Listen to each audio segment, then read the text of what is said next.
Jean-Luc, libéré, Jean-Luc, libéré, Jean-Luc, libéré, Jean-Luc, libéré. Et si vous saviez pourquoi c'est me demander qu'ils me tiennent comme ça, On a compris. Monsieur Mélenchon.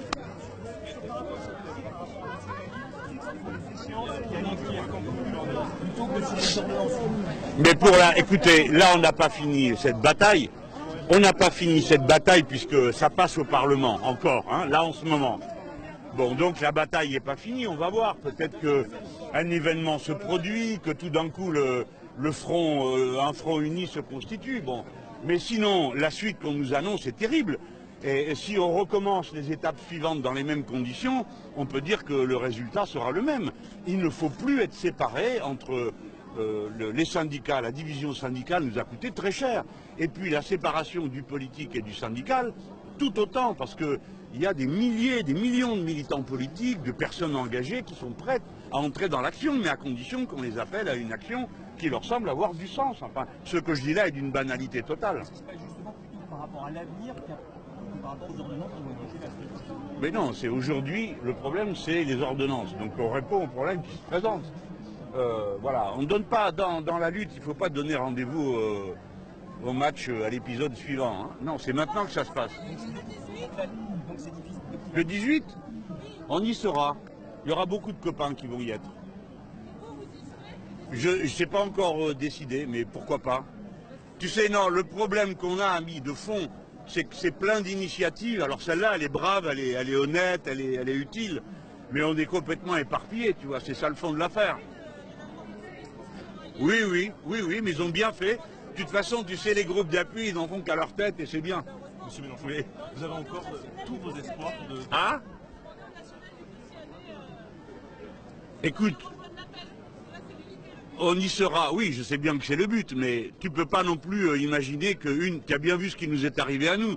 Quand on a fait la manif à la marche, on était quand même on était des dizaines de milliers. Qu'est-ce que ça a donné?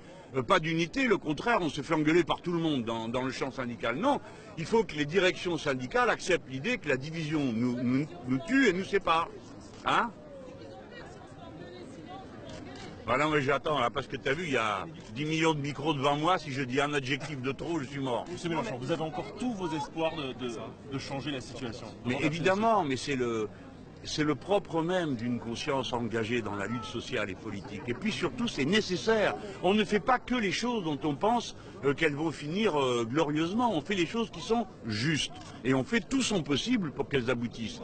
La condition des salariés dans les entreprises après le renversement du Code du travail actuel va être une situation terrible.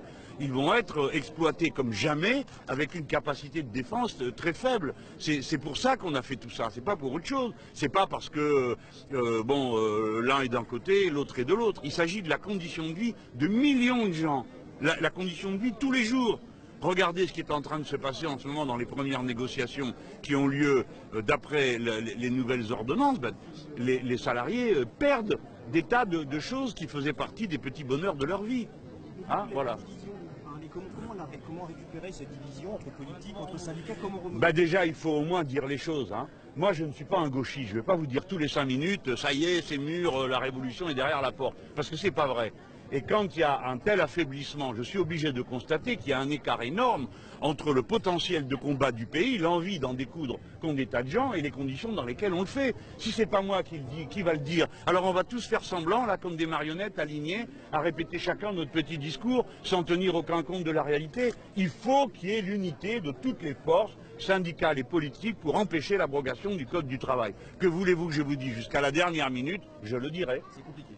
Ah ben c'est compliqué, oui, mais la vie c'est toujours compliqué, tout le monde le sait, la vôtre aussi elle est compliquée, devinons. Bon, allez, mes amis, ça y est, c'est fini. Merci.